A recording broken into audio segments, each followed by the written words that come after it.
Welcome back to the show, everybody. This is the Stretford Sessions, your Man United podcast on the upper tier. Head over to YouTube, smash that subscribe button. This is your match reaction. Man United 0, Atletico Madrid 1. Atletico going through on the night 2-1 on aggregate. Joining me tonight, as always, our resident referee, Mark. How we doing, Marco? How's it going, lads? Thanks for having me on. Imagine. Also joining me from On the Slab, all your horror content you want over there on YouTube. Greg, how are we, Greg? What's happening, boys? Good. Also, I should say from Retrotainment and Retrotainment Recast as well. And every other show there is available. And every other to the Dynamo now. Yeah, and also the Monday Mashup and various other things as well. Lads, not a good night at the office, but where do we begin? How do we break this down? I mentioned in the WhatsApp group when we were watching it, anti-football, and Ian didn't agree with me. I think Madrid are the epitome of anti-football and shithousery, and I can't stand them. Even as a Liverpool fan, I cannot stand them. Greg, take it. I don't know about anti-football. They do play nice football when they have the ball, especially the three in midfield. The Paul, he seemed to be the one they brought him in from, was it Udinese or somewhere in Italy. He's changed the game around for them. They do move the ball well. They have a lot of technically gifted footballers there. But the shithousery that comes with it is top level. Well, that's what I'm going to say, and I'm thinking that outweighs everything else that they do, because they throw themselves on the ground, they kick the ball away. The shithousery comes, as Mark said before we went on, from the sideline all the way in, not even just what's on the pitch. Lads warming up are getting stuck in and everything and all. Yeah, that was the start of the first, or the start of the second half. They were doing it. Yeah, absolutely. I don't know. Like, there's nothing. I'm not going to be too pissed off about it. I'm pissed off we lost, but I can't be pissed off because we knew with the antics that we were going to get with it. We fell into their hands. We were complaining to the referee. You know, that's wasting our own time as well. Complaining to the referee when the game stopped and stuff like that as well. They knew what they were doing. You know, we started so brightly, high tempo. We done everything in that first half but score. You could see from just before Madrid scored, obviously they had the goal ruled out for offside, and they had another one or two chances trying to catch us on the counter. So you could see glimpses of what they could do, but just in the second half, we imploded. I'll say the second half we came out and felt sorry for ourselves. That's it. That was 100% it. Oh yeah, from I say the first 10 minutes of the first half we were like that. I think for the second 10 minutes of that second half, we got into the game a little bit more. But it just wasn't enough, you know, and then we just kind of drifted off again. You're never going to break that Atletico side down, passing side to side as slow as they were, ever. Yeah.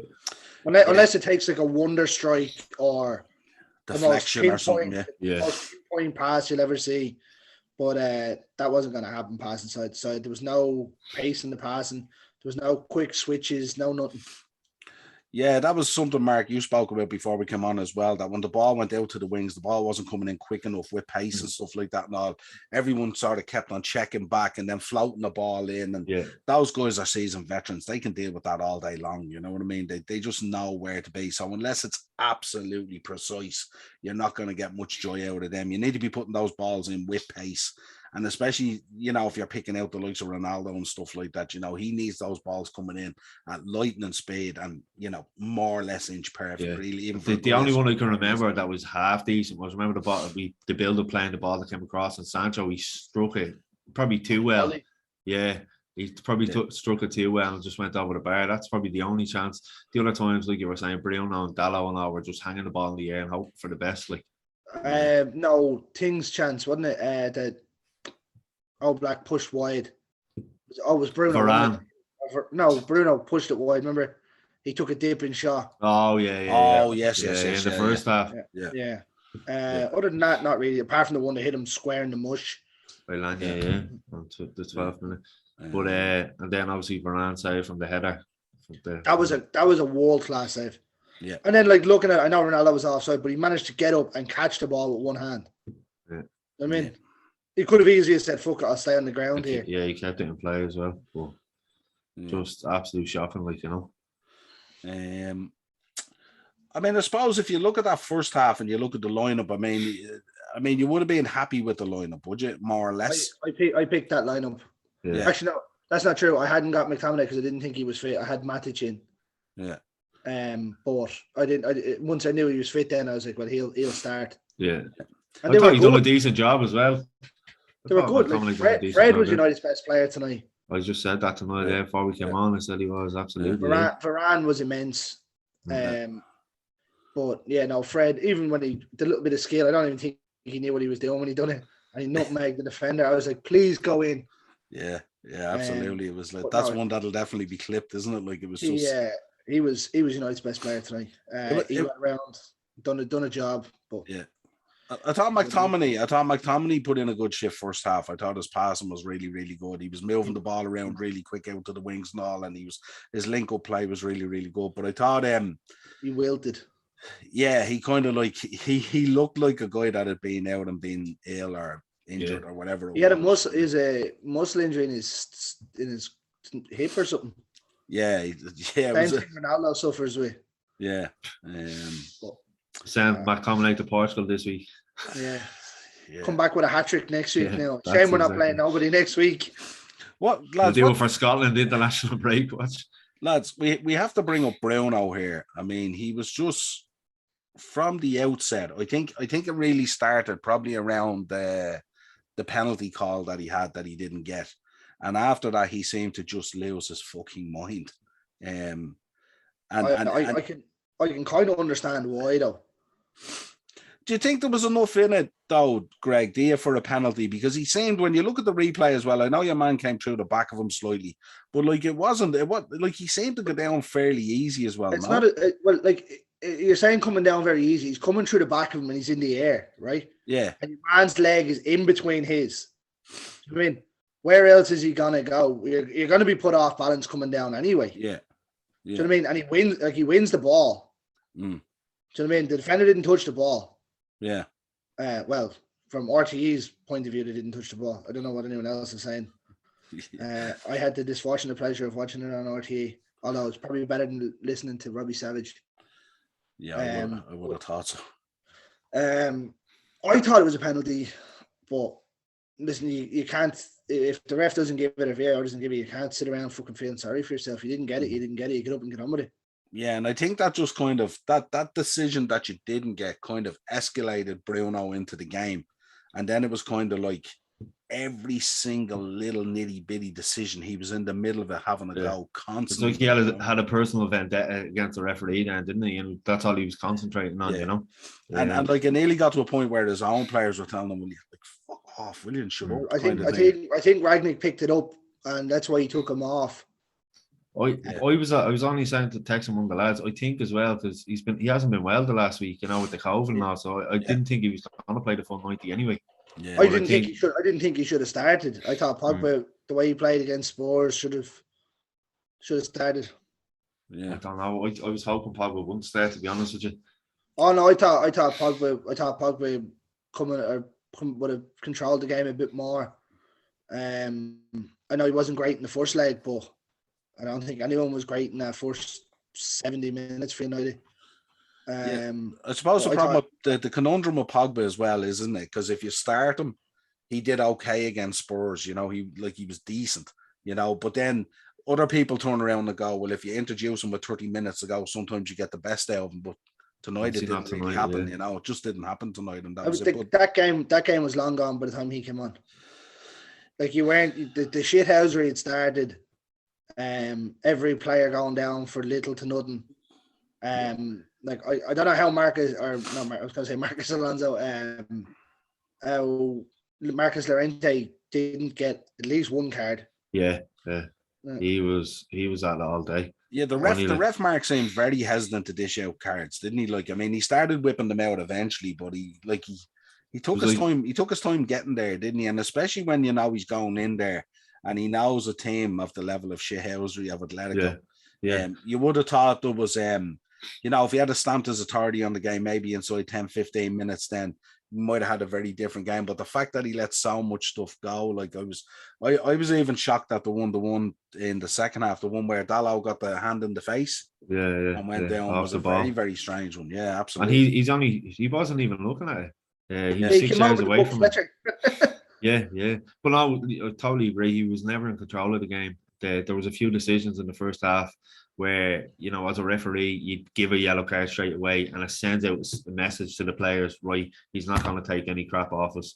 We won't get away with certain things. Like Llorente, how many times did he push Sancho off the ball? Did he get stuck in as well? You know, he should have had at least a yellow card in early in the second half at least, anyway. But there's one for you, Mark. Right, you being a referee, what did you make of the build up to the goal? I didn't think it was a free kick. I didn't think the foul on Elanga was okay. It can be given, can be not. I'm talking about the one on Fred. Llorente, was that Llorente on Fred? Or the knee, was it? No. Wait. So remember when Elanga fell and the played on?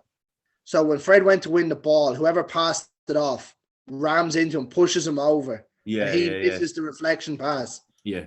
No, I seen them given. I didn't think Elana's was enough to give. I think that's sort of 6 of one, half dozen of another. That one. But I did. Fred intercepts the ball if he stays up.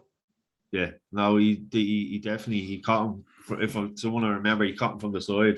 He made an impact. Fred goes over. The referee doesn't give it. And it was a Griezmann or whoever walked in. Yeah, and because it's only a free kick situation, VAR can't call it back. Like, do you know what I mean?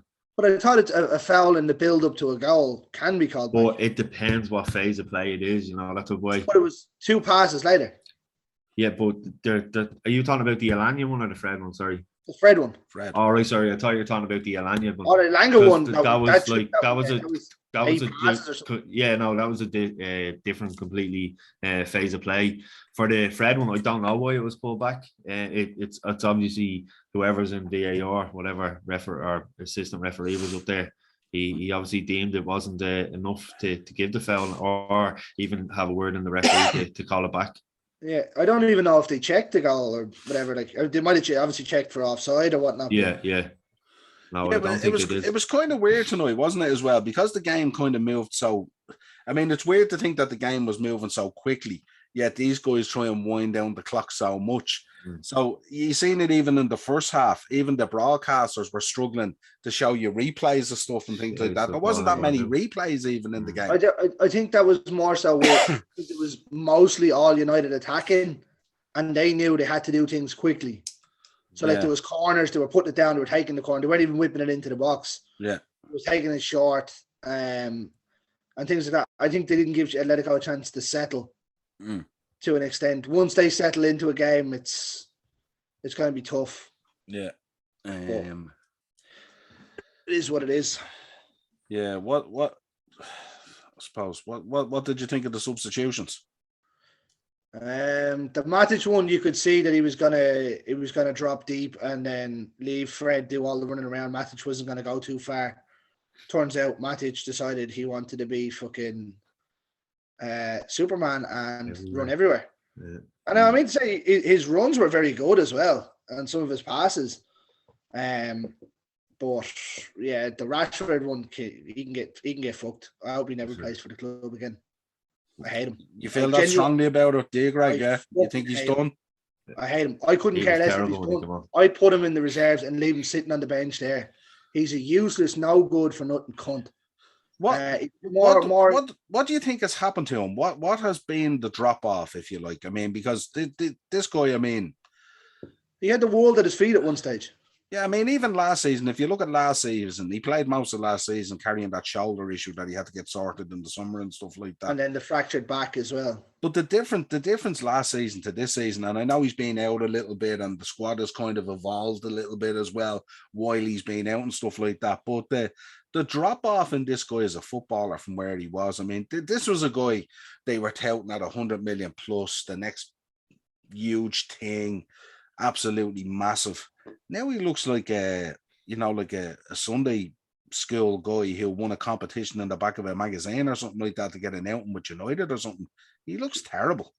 He done everything he wanted to do. He got himself famous. He decided he wanted to go off and be a fucking martyr and feed all these kids, which is great. Don't get me wrong, but you have to do your job first. You're a professional footballer. You use your platform for good. That's fine, but you have to do your job first. He's whinging and moaning now about not getting minutes. Why would you give him minutes? I'd give a minute to any one of the fans that are there before I give that fucking useless cunt to go now. I'd take Martial back quicker than I'd play Rashford. He was very poor. Even in the Spurs game, I mean, he was. Especially at that week coming out with that statement, that he wants more minutes or he'll go, and then he comes on against. Yeah, and we did say it on the show as well. The fact that he came out moaning about it meant they were going to put him in. Yeah, do you know what? Because this is what happens. If I was Ragnick now, I'd walk into the dressing room and be like, "You're finished. Go find the club. Whatever. Don't care how much you're going to get for you. You're done. Don't care if you're an academy graduate." Like, it's not going to bode well for him that Ragnick's going upstairs either. Yeah, this is the weird thing in this whole conundrum, isn't it? The fact that the guy who's standing on the sideline managing and seeing it firsthand how bad some of the drop-off is with some of these players and stuff, that he's the guy who's going upstairs then in an advisory position that to turn around and go, well, we need this and we need this and we need this. And it seems to be as the weeks go by, you're adding to his list of what he needs constantly, you know what I mean? It's just, that should also be a good thing. Because you bring in a director of football, they're looking from above, right? And they might see you training once a week or whatever. And then you could have Jesse Lingard, who's the world's best trainer, and never gets a game because he's a fucking dickhead. But then you see Rashford come on in games, and you're like, all right, he's just in poor form. But if you're watching him as a manager and training every day, or watching everything and training every day, like they say Ragnick does, he's involved in absolutely everything. And you're saying, right back, we've got two half-decent right backs. Centre back, we know we need one for Harry Maguire because he's a donkey. Left back, Telles, okay. Shaw, okay. Do you know what I mean? And he's going through these positions and he's looking and he come to Rashford. Yeah, you need to replace him. I'd try and swap him and money for Rafinha at this stage. But you look at what's coming out in terms of training and stuff like that. The consensus coming out of training every week is that things are very positive, that the lads are putting in a shift, that they're working hard, that everyone's doing what they should be doing. And then it seems to be when it comes to game time, he tends to put people on and he doesn't realise that either he can't trust them or what they're doing in training is a million miles away than when they go on the pitch. Rashford is just a weird one, isn't it, Mark? Because it's been such a drop-off. Yeah, no, I know what you're saying. I was reading during the week about what Ralph was saying about in training, but we don't really know that. The more I was reading into, he's obviously going to come out and try to protect his player, take the media spotlight off his player. So he's going to come out and say something like that. His head is just gone. I don't know. Like I said, it's like he's fallen out of love with football. I don't know what it is. Someone needs to just get him with a scruff in the neck and shake him and find out what's going on. And like I mentioned, he should go back to the 23s and play there and get back to enjoying football again, rather than what he's doing, because he's not enjoying it. You've seen there, he lost the ball a few times. He couldn't even get by players. He nearly started a counter-attack for Atletico Madrid near the end there as well. So, I think he's feeling sorry for himself. That's it. But I was just going to say, for someone who wants to prove himself, he's coming down. His demeanour doesn't look right. His confidence is shot. And like you were saying, it's like he's feeling sorry for himself or something because everyone's on his back. But they're only on his back because we know the potential he has. We've seen the brilliance of him. Yeah, well, yeah, but we know that has to be in there somewhere. There still has to be a part of that in there somewhere, and we just need to get it to the surface again. Yeah, Jadon Sancho tonight, lads, wasn't his best outing. I think at times he looked okay in the game, but at times he was kind of like he was running down a kind of a cul-de-sac at times with the ball and stuff like that, and he was getting doubled up on. And as Greg alluded to earlier as well, he was getting roughed up a bit as well at times and stuff like that. And you kind of knew when you looked at the lineup, you have Elanga on one side and Jadon Sancho on the other side. They're young lads as well who are in there, and they're trying to carry a weight of expectation on their back there. And then you're going in against an Atletico side that's well seasoned and absolutely taking the absolute piss and knowing how far they can push those situations to just get by without getting a card or not get a booking or whatever it is. But frustrating for guys like them who kind of, I won't say got roughed up tonight, you know what I mean? But that experience tonight that they would have got at that level, I suppose you would say it will stand to them in the future. Yeah, I don't know. I think Sancho and Elanga tonight, the two fullbacks done very, very well. I think the mistake was made between the two of them, or whether Ragnick called it. But at some stage, they should have started switching sides to change it up a bit. get them thinking. Lottie goes forward quite a bit. Now whether he didn't think Sancho would track him back or what, I don't know. But maybe have a go at him and see. Do you know what I mean? Like, you're not getting anywhere with Llorente. Do you know what I mean? But yeah. Lottie, in fairness, had a good game tonight, didn't he? He was impressive for the position he was in.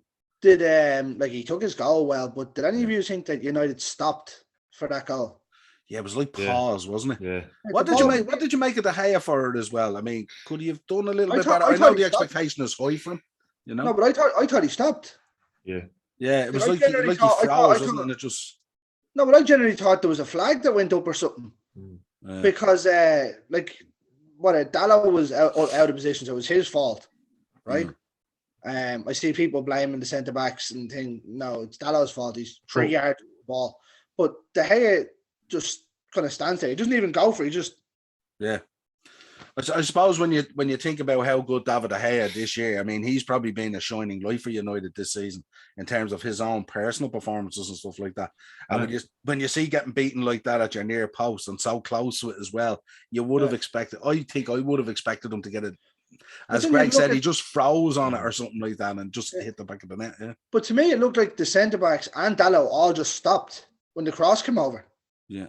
But you look at it, Dallo got dragged in, but Elanga should have been covering that back post, but he's still picking himself up and running back. So, but Dallo's in a situation where the player he is actually marking has run in to make a run. He's followed them, and then their players behind him where Elanga should be coming back. So it's just tough. But I agree. I literally thought there was a flag or a whistle or something, because when I first seen it, I was like, "What's the Gea doing?" Because when you even see the replay from behind the goal, it looks like he has loads of time to stick his hand out and make the save. Like, yeah, and it's very tight, isn't it? It's very tight, like, yeah. Unless De Gea went, right, well, this is going to be called back here. But again, remember when VAR first came in, United had that same issue with Arsenal one time when they all stopped and let Aubameyang walk in. So I mean, you've got to play to the whistle. Yeah. If it goes in and you're beaten by a great header, fine, and it's ruled out, or called back, great, so be it. But like, you don't just let the ball bounce in, and he bounced it off the ground. Yeah, that kind of, Greg, that's a good point you made there. That play to the whistle is a team that went through the whole match, really, when you think about it, isn't it? Yeah. What did you make? The João Felix goal that was disallowed? Obviously there was the offside, I think, in the build up to it more so than João Felix. Yeah. But I felt that was kind of pivotal in the game insofar as it created a little bit of anxiety or nervousness in United up till that goal that was disallowed. United were kind of on top of the game and they were playing really, really well, and then out of nowhere, they suddenly turned around going, oh shit, this is actually what they can do if we give them the opportunity. And I just felt a little bit of anxiety and a little bit of nerves creeped into United at that point after that, even though it was disallowed. It wasn't long after the penalty claim either, was it? No. Yeah. Like, it was probably the next attack for them. Yeah. And I think then United just compounded and went, well, fuck it. What can you? We're not getting that. Yeah, they just lost shape momentarily, didn't they? Obviously, Atletico got in behind, and thankfully it's that sinking. It's that sinking feeling, isn't it? It's like when we see it in the Prem each week, where you go up and you score a goal and it's disallowed, and they go down the other end, and then they score an equaliser just before the end whistle or something like that. It's so frustrating, like when you see it like that. It is what it is. I heard them coming out talking about winning the Champions League. That team were never going to win the Champions League. Like, Luke Shaw came out and said it. I think Ragnick came out and said, no, you're never going to come out and say, oh, well, we're only here just to make up the numbers. But don't try and feed the bullshit to fans being like, oh yeah, well, we could win the Champions League. Yeah, I think that bit of outward press there was a bit sort of out of order. I think what they could have said was, look, our goal is to get through to the next round and then see what happens. You know what I mean? Because, no matter who wins the Champions League, it doesn't matter how good you are. It doesn't matter if you're Real Madrid or Barcelona. Everyone gets a little bit of luck on the way, either through the draw or through moments in a game and stuff like that. So to be that kind of thing, I mean, I don't know. I get so nervous every time there's a draw, even, you know what I mean? Because you just don't know who you're going to get. We could go into the draw on Friday. We could draw Bayern Munich. We could draw anyone, you know what I mean? So it's It's one of those things, you know. You have to be in it to win it. Well, that's what I mean. That's what I thought. What they would have come out and said was, well, look, our goal is to get into the quarters or whatever it is, and then see what way our path is through the semis or whatever it is. And I just thought for Luke Shaw and people like that to be coming out and doing that. Yeah, you want to exude a bit of confidence, but I mean, you have to back that up with results and the way you're playing and stuff like that. That cunt isn't even fucking playing, let alone making them comments. Yeah, absolutely. Where does it leave? Where does it leave United right now? I mean, obviously you're out of the Champions League now, so it's another season trophyless. The focus has to be, Greg, on finding a way to get that top 4, isn't it? It has to be. Like, the only advantage I'll say to the top 4 battle, right? We beat Spurs the other night, right? Arsenal have 3 games in hand on us and a possible of 10 points ahead, right? Their 3 games aren't easy. No. That's the only thing I'll say. Is it Chelsea, Hughes, and Leicester? So, I mean, they're capable of losing all 3 of those games. Yeah. So I mean, if they lost all 3 of them games, I still wouldn't feel overly confident. They played Leicester though, did they? Did they play the game? Yeah, they played Leicester the other night. Played Leicester at the weekend. They have us tomorrow night, and then I think when they come back, they have Chelsea, I think. And then they've also, I think it's the 23rd of April. That's going to be a massive 6-pointer. Who's the other game in hand they have then? I thought it was Leicester, Chelsea, and City, Liverpool. Maybe that's what it looked like at that time. You could be right, but then United have been playing games since then as well. So when you look at it at that time, they go, yeah, well, the 3 games they have is Leicester, Liverpool, and Chelsea. Yeah, Lascino, he's a big Arsenal fan. Well, they've still to play Spurs as well, haven't they? Yeah, they've still to play Spurs. So they haven't. We have. I think we have Hughes and Chelsea left, and Arsenal. And Arsenal. Yeah. Their next game is Villa away. That'd be a tricky enough game. Yeah. Well, every game now, both in the title race and the top 4 race and the relegation battle, they're all cup finals now at this stage. Every single one of them. Well, I'll tell you what, the only team that I probably don't have to worry about relegation now is Newcastle. Yeah, true. Yeah, I think they're safe. Them as well. And I'll tell you what, if Eddie Howe somehow manages to get them into the top 10, he deserves Manager of the Year. I don't care who wins the Premier League, because they were dead and buried when he came in. Yeah, he's done a magnificent job, in fairness to him, and it's. But in terms of the top 4 for us, it's not going to be easy. For United to get top 4, I think they need to win their 10 games, and that's it. Yeah, I think I suppose the fallout if they don't get top 4. I mean, you're hardly going to go from top 4. You're not going to end up down in 8th or 9th, are you? You're going to end up either in the Europa or the Conference. We're going to end up 5th or 6th at worst. Yeah, and then that's going to be horrible for next season, then, isn't it? Definitely, because you're going to be playing the Thursday, Sunday catch up all the time. Like that's going to be like just and it's worse because the Europa League has that extra round of knockout games as well. Where the Champions League drop in. How does the impact of this, lads, reflect then on the managerial position? Because I mean, at the moment, you're talking either Ten Hag or Poch. That's kind of where it's at. I don't think it's going to matter. You don't think that would matter? You think if he's coming in, he's coming in regardless? I think the deal is either done now, or very they're just close, crossing the T's and dotting the I's. Yeah.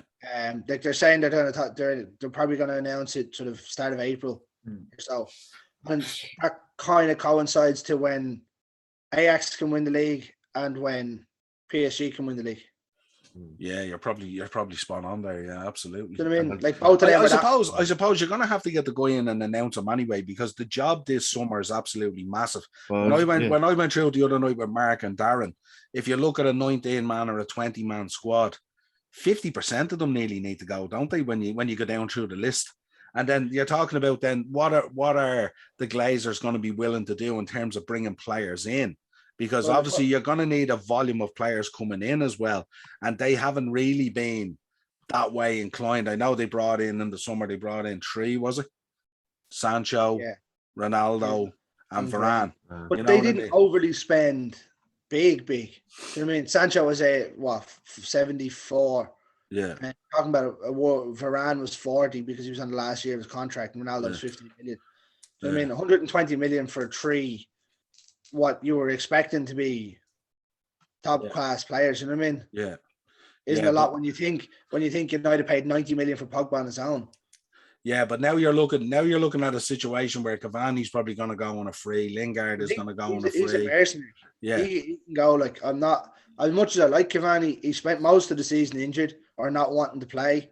Right, the only reason he's back for these 2 games is because he's going to go and play for Uruguay. it's a very strange one with him as well, isn't it? Because last season he had a big part to play in so many results for you. He didn't like the fact that Ronaldo came in and he was pushed down the order a bit more. I think he thought he was going to play week in, week out, or to an extent. Looking back on it, should that have been the case?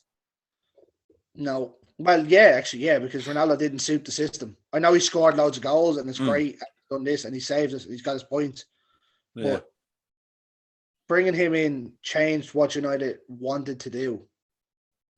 And effectively for 12 games this season, 12 of the last 15 games, we were playing with 10 men having him up front. So I mean, everyone's like, oh, he done this. He scored a hat-trick against Spurs, fair play to you. He scored a goal against Burnley, fair play to you. He done fuck all else for the other 10 games, 11 games. Yeah, it's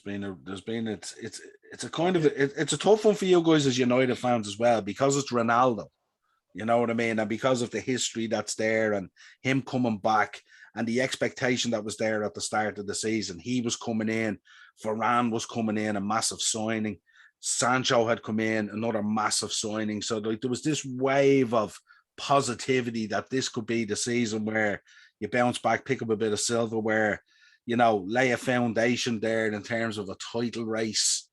Because you'd come second last year, albeit there was a gap there between yourselves and City, but still you had come second.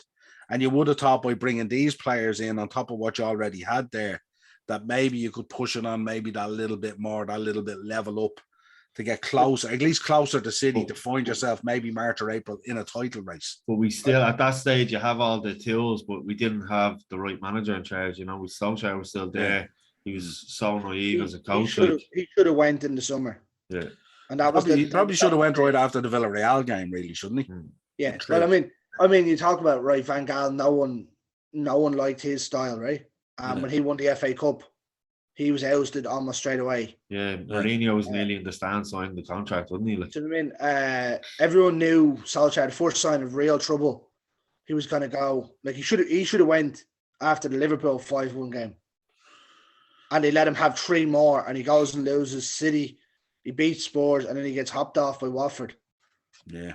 Do you know what I mean? Yeah, I suppose the timing of Solskjaer was a weird one as well, because it's true, because it did him hanging around that bit longer. I mean, I reckon he should have gone after the Europa League final. That's what I think, to be honest. Well, even the Liverpool game, like you said, Greg, after that there was a 2-week international break. So he should have went then, and they would have had a few weeks to sort something out, and the new manager come in, you know, settle in with the squad and all for them few weeks, but the board were too stubborn. Do you know what I think about that, though? The more I've thought about that, I think United contacted whatever manager, whether it be Poch or Ten Hag, and the club said no, not right now, and they went, right, we'll stick it out then for another couple of weeks and see. And then it got so toxic. Yeah, that it had to happen.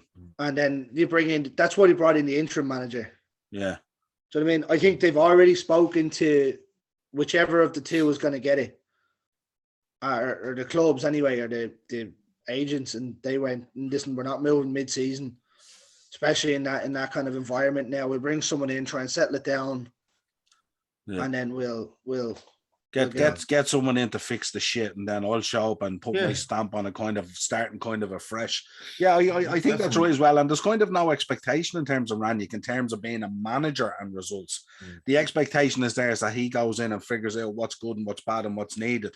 And then when the new manager comes in, he hands off like a portfolio to him, saying, look, this is really where it's at. You know what I mean? And like, I don't even know. You look at that sometimes and you think, look, Ten Hag, if he's the guy for the job, and you believe that maybe he's potentially, you know, crossing the I's or crossing the T's and dotting the I's or whatever it is in terms of the contract, surely to God, he'd be looking at United nearly every game and seeing what he needs to see and stuff like that, and seeing exactly what Ranić thinks as well. I'd say whichever manager it is coming in, is watching every game closely. Yeah. Whether it be a replay or a full recording of the match. But I'd say whoever it is knows what they want already. And I'd say it's there, ready to go. Yeah. How do you fix it, lads, in terms of if you think half the squad nearly needs to go, some of it is going by default anyway. How many windows is it going to take to fix this? And how do you kind of, like, are you going to have to suffer a couple of years of pain to get back to where you want to get it and just accept that? Because the Glazers are not just going to go out and buy 6 or 7 players. That's just not going to happen. I think we'll need about 8 windows. You think that long? You think 4 years? Yeah. Jeez, I think we only need a few, and then you got a few of the younger lads coming up that the likes of Ten Hag can use, the likes of Hannibal and all that are just on the fringes. Use them. For instance, if we did qualify for the Europa League, let's say, worst case scenario, let the likes of Charlie Savage, Hannibal, Diallo. It's a great platform for those guys, isn't it? Let them play Thursday night football, and then we let Ten Hag or whoever it is rebuild the squad over the season. Because obviously you can only get so much done in the summer. But I wouldn't say it'd be that long, but. I meant in terms of winning the league or trying to get back to winning the league. Yeah, I'm not saying they won't win silverware. Like, essentially, that squad that United have there should be good enough to win a cup, at least. It mightn't be consistent enough to win a league, but you should be able to win a one-off match. Yeah, when you look at the names there, like. Yeah, but they're consistently underperforming, and I think I'd rather get 10 championship players in that want to play for the club and try and develop them than paying hit mercenaries. Yeah, well, as Mark said on a previous episode, there's players out there that you have, the likes of Garner you were talking about, the likes of Brandon Williams, who's out there, seems to be doing okay.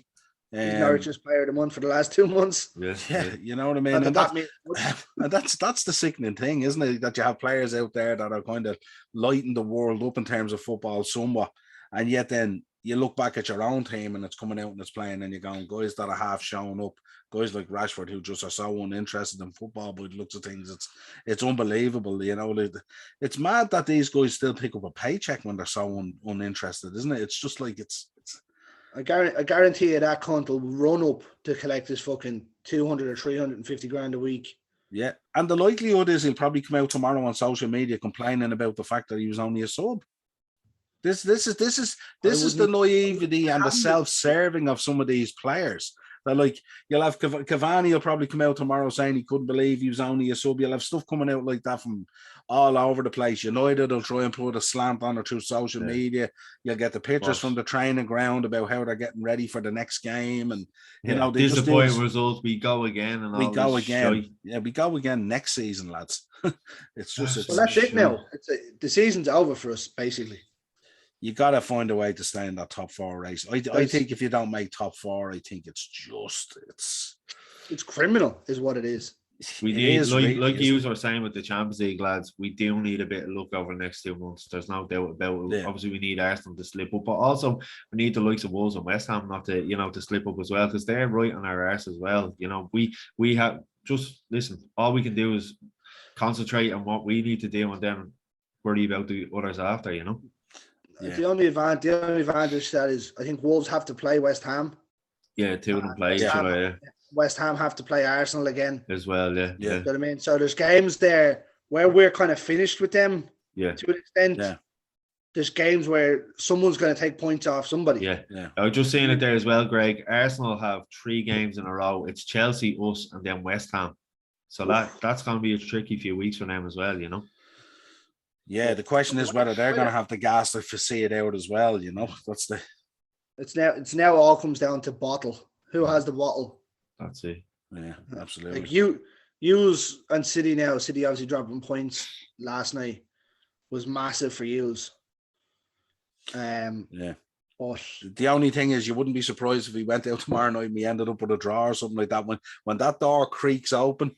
That's sometimes when we, like, if you remember earlier in the season when the door creaked open and then we drew 3-3, I think it was with Brentford or something like that. I mean, it's just, we have a history sometimes of going into those games. I would think we would be going in tomorrow night absolutely boiled and fired up to get a win. But look, this... He was always do well against Arsenal anyway. Yeah, but that's a good Arsenal side at the moment. They're doing well, and Arteta's doing a fine job there at the moment. They're playing like a real good team. On the mashup, we were talking about him being the first manager sacked at one stage. Yeah. I was only saying it to Niall on the phone this morning. Like, people had him sacked by October, even before Solskjaer. Yeah. And the turnaround has just been unbelievable, and they're playing really good football without a recognised striker as well. So they are very dangerous. Was brought in as a centre forward. Like, it's not that it's not a recognised one. Yeah. He was brought in, like, he was the main man for Leon. Do you know what I mean? It's not as if he wasn't the goal scorer. No, but like when Aubameyang came in, he was kind of pushed to the left, and then he was kind of left out games and stuff like that. He's only which getting back I didn't really understand. Arsenal should have played the two of them up top. Yeah. Because Lacazette and Aubameyang were close to Henry Bergkamp kind of style, where Lacazette will drop deeper, and then they use the pace of Aubameyang. But they just decided, one's getting pushed out and the other not. Yeah, but you look at their team, like Odegaard, Martinelli, Saka, Smith Rowe came off the bench the other day. He's finding it hard to get into the team, and he's an unbelievable player. He's probably been their best player this season. Yeah. So, and Ramsdale in goal as well. He's been excellent. So. But you look at some of them in there now with the confidence they have. Partey's playing really great. Your man Odegaard the other night looked absolutely outstanding for 30 million. Like, he looks like that talent that they bought him in to be, that Real Madrid bought in to be. Yeah, I did a preview with Morris. It's coming out tomorrow for the game, and we were laughing back at the episode we did about Eddie's interview on Sky Sports and all stuff like that. And we did an interview on that going, these lads off their absolute head. And it was interesting the points they made, that like they hadn't had their full squad available to them at any stage, and they were investing in youth and stuff like that. Now it's come full circle. I mean, imagine if they had a decent start to the season where they might be, you know what I mean? It gives us a bit of hope, because like what we were saying there, to rebuild, like they've done that in how many months? Probably 6 months, 7 months. Yeah. But they've been very shrewd in their business. Yeah. I mean, Ramsdale was a brilliant sign, and Ben White looked a bit iffy in the beginning, but looks really good. That partnership. Let's be fair. On the mashup, we slated that Ramsdale transfers. Yeah, we laughed at it. We're not laughing anymore. What was it? They sold Martinez for 15 or something. The Villa. Yeah. And then signed Ramsdale. Yeah.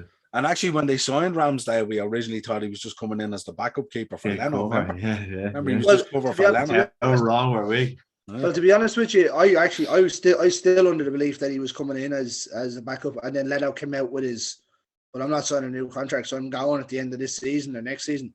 So I would, if I was the manager then straight away, I'd have been like, right, you can sit in the fucking bench then. Yeah, but it's interesting. I mean, Xhaka was touting himself to Roma as well, but they had no problem playing him when the deal fell through, you know. So it's an interesting one, yeah. Well, Xhaka has that love-hate relationship with Arsenal, doesn't he? He's fallen out with fans, gave up the captaincy, got it back, gave it up again. Yeah, absolutely. Well, lads, thanks for coming on for the match reaction. I know it's obviously a tough one. You go out Champions League is always, it's a brilliant tournament and stuff like that, and it's no doubt you'll be wearing your Liverpool jerseys tomorrow night. We would assume for this top four race. Yes. You have to care, Greg. You have to care right to the end till it's not mathematically possible. You have to buy into it. I can't. I as much as everyone says, "Oh yeah, supporting the other team," there's just a couple of things I just can't bring myself. Whatever the result is, it's going to be. Do you know what I mean? Either Arsenal win, or like, to be honest with you, I could turn around and say I'd prefer an Arsenal win so that Liverpool don't win the league, but it's 6 of one, half dozen of another, really, isn't it? The only thing though tomorrow night is the league isn't necessarily going to be won tomorrow night, but bringing us back into a top four race happens tomorrow night if we beat Arsenal. So that's where I'm kind of. That's what I mean. It's 2-2. Greg, you know you'll be out of your seat if Mo Salah bangs in 2 tomorrow. Don't be like that now. You know you want that top four. If I back him to score twice at 12-1, I will do, yeah. Absolutely. If you don't get in that top four, you're going to be going off buying the likes of Zakaria for 5 and 6 million and all this summer. You don't want that either. Zakaria is a beast. Yeah, no, yeah. Lads, pleasure as always. This has been your Stretford Sessions. Head over there to YouTube, smash that subscribe button on the upper tier. If you want to contact us, it's the upper tier podcast at gmail.com. You guys on Twitter at the _upper_tier. Lads, I'm not going to say a pleasure. I normally say it's a pleasure at the end of these shows. It's not necessarily a pleasure. It was kind of nearly I was kind of nearly tempting fate there that we might get you in the next round or something like that, and we'd have a bit of fun on the podcast and stuff like that, one way or another. You know, the banter would be real. I'll tell you one thing: you can be guaranteed we're odds on to get Atletico Madrid now in the draw, isn't it? You can read it like a book at this stage, you know. I use are fully getting Real Madrid. Oh Jesus! Not one calling Madrid. Calling that now. Real Madrid. It's not one Madrid; it's the other, you know. Yeah, cheers, at least lads. this other Madrid are trying to play football. Absolutely. Cheers, lads. Thanks. Cheers.